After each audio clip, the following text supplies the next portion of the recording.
Sana walang mangyaring whitewash kasi malaki ang aming tiwala, lalo na ngayon sa presidente natin na si Bongbong Marcos, na lahat ng mga insidente dinadaan sa due process.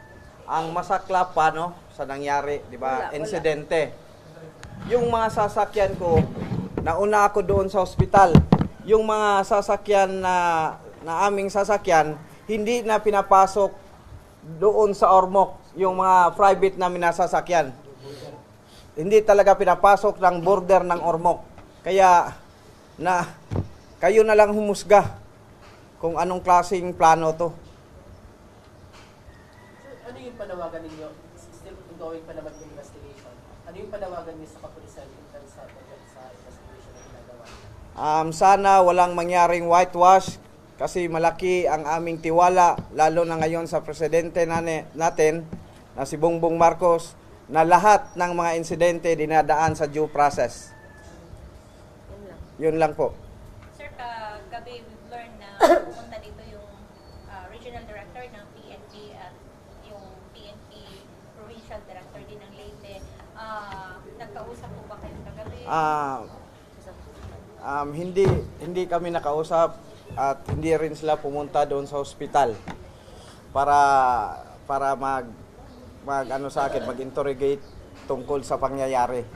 Mas sinecure nila ang mga person of interest.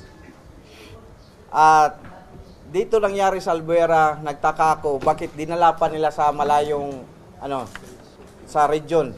Meron naman tayong police station dito. So, ibig sabihin nun, sir, yung mga police na nakuha doon sa area, dinala nila sa region. So, sa pagkakaalam natin, jurisdiction ng Albuera. Dapat, kung ako, sa pagkakaalam ko, siguro, dadalhin sa police station ng Albuera.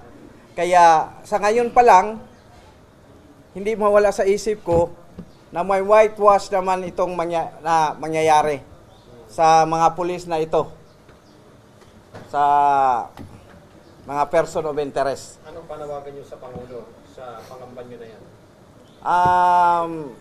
Mahal na Pangulo, sana dinggin nyo kami na paimbestigahan talaga itong mga pulis na to at ang pangyayari na pamamaril sa akin dito sa lungsod ng Albuera.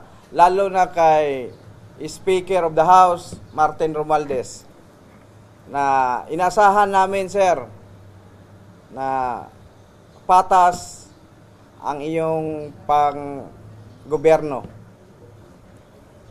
Sana walang whitewash na mangyari.